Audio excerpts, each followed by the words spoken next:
ನಮಸ್ಕಾರ ಸ್ನೇಹಿತರೆ, ನನ್ನ ಕೈಯಲ್ಲಿ 1 ಸ್ಪೂನು ಉಪ್ಪಿದೆ. ನನ್ನ ಮುಂದೆ 1 ಗ್ಲಾಸ್ನಲ್ಲಿ ನೀರಿದೆ. ನನ್ನ ಕೈಯಲ್ಲಿರುವಂಥ 1 ಸ್ಪೂನು ಉಪ್ಪನ್ನು ಆ ನೀರಿನೊಳಗೆ ಹಾಕಿ ಬೆರೆಸಿದ್ರೆ ಆ ನೀರನ್ನು ಕುಡಿಯೋಕ್ಕಾಗಲ್ಲ, ತುಂಬ ಉಪ್ಪಾಗಿರುತ್ತೆ. ಅದೇ ರೀತಿ ನನ್ನ ಕೈಯಲ್ಲಿ ಅದೇ 1 ಸ್ಪೂನು ಉಪ್ಪಿದೆ. ನನ್ನ ಮುಂದೆ ಒಂದು ಚೊಂಬಲ್ಲಿ ನೀರಿದೆ. ಈ 1 ಸ್ಪೂನು ಉಪ್ಪನ್ನು ಆ ಚೊಂಬಿನೊಳಗಿರುವಂಥ ನೀರಿನಲ್ಲಿ ಹಾಕಿ ಬೆರೆಸಿದ್ರು ಕೂಡ ಆ ನೀರನ್ನು ಕೂಡ ಕುಡಿಯೋಕ್ಕಾಗಲ್ಲ, ಅದು ಕೂಡ ಉಪ್ಪಾಗಿರುತ್ತೆ. ಅದೇ ರೀತಿ 1 ಸ್ಪೂನ್ ಉಪ್ಪಿದೆ. ನನ್ನ ಮುಂದೆ ಬಕೆಟಲ್ಲಿ ಪೂರ್ತಿ ನೀರಿದೆ.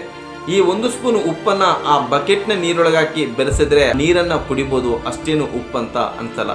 ಅದೇ ರೀತಿ 1 ಸ್ಪೂನ್ ಉಪ್ಪನ್ನ ಒಂದು ನದಿಯ ನೀರೊಳಗೆ ಬೆರೆಸಿದ್ರೆ ಆ ನದಿಯೊಳಗೆ ಯಾವ ಮೂಲೆಗೆ ಆ ಉಪ್ಪುಗಳು ಹೋಗಿ ಸೇರುತ್ತಂತನೂ ಕಂಡಿಡಿಯಕ್ಕೆ ಆಗಲ್ಲ. ಇಲ್ಲಿ 1 ಸ್ಪೂನು ಉಪ್ಪು ಅನ್ನೋದು 24x7 ನನಗೂ ನಿಮಗೂ ರಾಜಕಾರಣಿಗಳಿಗೂ ದೊಡ್ಡ ದೊಡ್ಡ ಶ್ರೀಮಂತರಿಗೂ ಪ್ರತಿಯೊಬ್ಬರಿಗೂ ಬರುವಂತ ಕಷ್ಟಗಳು ಈ 1 ಸ್ಪೂನು ಉಪ್ಪಿನ ರೀತಿಯಲ್ಲಿ ಬರುತ್ತೆ. ನಮ್ಮ ಮುಂದೆ ಇದ್ದಂಥ ಲೋಟದಲ್ಲಿರುವ ನೀರಾಗಿರ್ಬೋದು, ಚೊಂಬಲಿರುವಂಥ ನೀರಾಗಿರ್ಬೋದು, ಬಕೆಟಲ್ಲಿರುವಂಥ ನೀರಾಗಿರ್ಬೋದು, ಇಲ್ಲ ನದಿಗಳ ನೀರಾಗಿರ್ಬೋದು, ಇವುಗಳು ನಮ್ಮಲ್ಲಿರುವಂಥ ಜ್ಞಾನ, ಬುದ್ಧಿ, ಅರಿವು, ವಿವೇಚನೆ, ಧೈರ್ಯ ಇವುಗಳಾಗಿರುತ್ತೆ. ನಮ್ಮಲ್ಲಿರುವಂಥ ಜ್ಞಾನ ಕೇವಲ ಒಂದು ಲೋಟದ ನೀರಷ್ಟಿದ್ದಾಗ ಆ 1 ಸ್ಪೂನು ಉಪ್ಪಿನ ರೀತಿ ಬರುವಂಥ ಕಷ್ಟಗಳು ನಮಗೆ ದೊಡ್ಡದನ್ಸುತ್ತೆ. ಅದೇ ರೀತಿ ನಮ್ಮ ಜ್ಞಾನ ಒಂದು ಚೊಂಬಳಿಗೆ ಇರುವಷ್ಟು ನೀರಿನಷ್ಟಿದ್ದಾಗ ಆ 1 ಸ್ಪೂನು ಉಪ್ಪಿನ ರೀತಿ ಬರುವಂಥ ಕಷ್ಟಗಳು ಕೂಡ ನಮಗೆ ದೊಡ್ಡದನ್ಸುತ್ತೆ. ಅದೇ ರೀತಿ ನಮ್ಮಲ್ಲಿರುವಂಥ ಜ್ಞಾನ ಒಂದು ಬಕೆಟ್ ಒಳಗೆ ಇರುವಷ್ಟು ನೀರಿನಷ್ಟಿದ್ದಾಗ ಆ 1 ಸ್ಪೂನು ಉಪ್ಪಷ್ಟು ಕಷ್ಟಗಳು ದೊಡ್ಡದಂತ ಅನ್ಸಲ್ಲ. ಅದೇ ರೀತಿ ನಮ್ಮ ಜ್ಞಾನ ನದಿಯ ರೀತಿ ವಿಶಾಲವಾಗಿದ್ದಾಗ ಆ 1 ಸ್ಪೂನು ಉಪ್ಪಿನ ರೀತಿ ಬರುವಂಥ ಕಷ್ಟಗಳು ಗೊತ್ತಾಗದ ರೀತಿಯಲ್ಲಿ ಹೋಗುತ್ತೆ. ಇಲ್ಲಿ ಕಷ್ಟಗಳು ಪ್ರತಿಯೊಬ್ಬರಿಗೂ ಸಾಮಾನ್ಯ.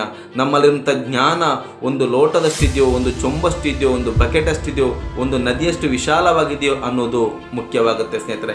ನಮ್ಮಲ್ಲಿರುವಂಥ ಜ್ಞಾನಗಳು ತುಂಬ ವಿಶಾಲವಾಗಿದ್ದಾಗ ಜೀವನದಲ್ಲಿ ಎಷ್ಟೇ ದೊಡ್ಡ ಕಷ್ಟಗಳು ಬಂದರೂ ಕೂಡ ಆ ಕಷ್ಟಗಳನ್ನು ನಿಭಾಯಿಸುವಂಥ ಶಕ್ತಿ ಆ ಜ್ಞಾನ ನಮಗೆ ನೀಡುತ್ತೆ.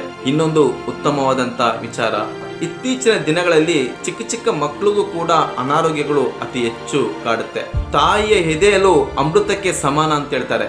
ತಾಯಿಯ ಎದೆಹಾಲನ್ನ ಆ ಮಕ್ಕಳು ಕುಡಿದ್ರೂ ಕೂಡ ಯಾಕೆ ಮಕ್ಕಳಲ್ಲಿ ಆ ಅನಾರೋಗ್ಯಗಳು ಬರ್ತಿದೆ ಅಂದ್ರೆ, ಎದೆಹಾಲು ಕೊಡುವುದರಲ್ಲೂ ಕೂಡ ಪದ್ಧತಿ ಇದೆ, ನಿಯಮಗಳಿದೆ. ಅದರಿಂದ ಸೂಕ್ಷ್ಮವಾದ ವಿಚಾರಗಳು ಅಡಗಿದೆ ಸ್ನೇಹಿತರೆ.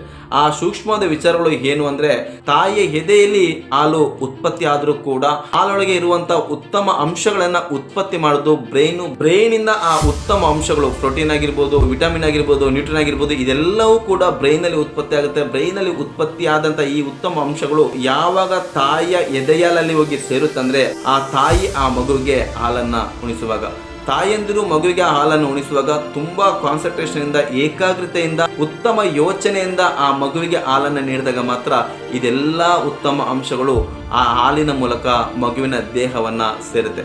ಆದರೆ ಇತ್ತೀಚಿನ ದಿನಗಳಲ್ಲಿ ಯಾವ ರೀತಿ ಮಕ್ಕಳಿಗೆ ಹಾಲನ್ನು ಉಣಿಸ್ತಾರೆ ಅಂದ್ರೆ, ಮೊಬೈಲಲ್ಲಿ ರೀಲ್ಸ್ಗಳನ್ನು ನೋಡುತ್ತಾ ಹಾಲನ್ನು ಉಣಿಸ್ತಾರೆ. ಅದೇ ರೀತಿ ಸೀರಿಯಲ್ಗಳನ್ನು ನೋಡುತ್ತಾ ಹಾಲುಗಳನ್ನು ಉಣಿಸ್ತಾರೆ. ಅದೇ ರೀತಿ ಇನ್ನೊಬ್ಬರ ಹತ್ರ ಮಾತಾಡ್ತಾ ಹಾಲನ್ನು ಉಣಿಸ್ತಾರೆ. ತಾಯಿ ಮಲಗಿರ್ತಾಳೆ, ತಾಯಿ ಪಕ್ಕ ಮಗು ಕೂಡ ಮಲಗಿರುತ್ತೆ. ತಾಯಿ ಮೊಬೈಲಲ್ಲಿ ರೀಲ್ಸ್ಗಳನ್ನು ನೋಡ್ತಿರುತ್ತೆ, ಮಗು ಹಾಲನ್ನು ಸೇವಿಸ್ತಿರುತ್ತೆ.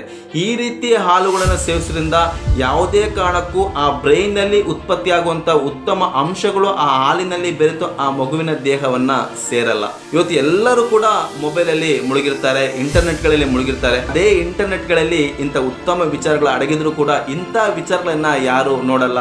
ಕೆಲಸಕ್ಕೆ ಬಾರದಿರುವಂಥ ವಿಚಾರಗಳನ್ನು ನೋಡಿ ಯಾವ ಕೆಲಸಗಳನ್ನು ಪೂರ್ಣವಾಗಿ ಶ್ರದ್ಧೆಯಿಂದ ಮಾಡದೇ ಇರೋದ್ರಿಂದನೇ ಅದರಿಂದ ಸರಿಯಾದ ಫಲಗಳು ಸಿಗ್ತಿಲ್ಲ ಸ್ನೇಹಿತರೆ. ಯಾವುದೇ ಒಂದು ಕಾರ್ಯವನ್ನು ನಾವು ಮಾಡ್ತೀವಿ ಅಂದ್ರೂ ಕೂಡ ಆ ಪ್ರತಿಯೊಂದು ಕಾರ್ಯದಲ್ಲೂ ಕೂಡ ಅದರದ್ದೇ ಆದಂಥ ಕ್ರಮಬದ್ಧವಾದಂಥ ನಿಯಮಗಳು, ಪದ್ಧತಿಗಳು ಇರುತ್ತೆ. ಅದನ್ನು ಪಾಲಿಸಿದಾಗ ಮಾತ್ರ ಪೂರ್ಣವಾದಂಥ ಫಲ ಸಿಗಕ್ಕೆ ಸಾಧ್ಯ ಸ್ನೇಹಿತರೆ. ವಿಡಿಯೋವನ್ನು ಪೂರ್ತಿ ನೋಡಿದಂಥ ಸಮಸ್ತ ಕನ್ನಡಿಗರಿಗೆ ಧನ್ಯವಾದಗಳನ್ನು ಸಲ್ಲಿಸುತ್ತಾ ಇಂಥ ಅನೇಕ ಉತ್ತಮವಾದಂಥ ವಿಚಾರಗಳನ್ನು ಈ ಚಾನಲ್ ಮೂಲಕ ತಿಳಿಸ ಬರ್ತೀನಿ. ದಯವಿಟ್ಟು ಚಾನಲ್ನ ಸಬ್ಸ್ಕ್ರೈಬ್ ಮಾಡಿ. ಮತ್ತೆ ಮುಂದಿನ ಸಂಚಿಕೆಯಲ್ಲಿ ಇನ್ನೊಂದು ಉತ್ತಮವಾದಂಥ ವಿಚಾರದೊಂದಿಗೆ ನಿಮ್ಮ ಮುಂದೆ ಬರ್ತೀನಿ. ಅಲ್ಲಿವರೆಗೂ ನಮಸ್ಕಾರ.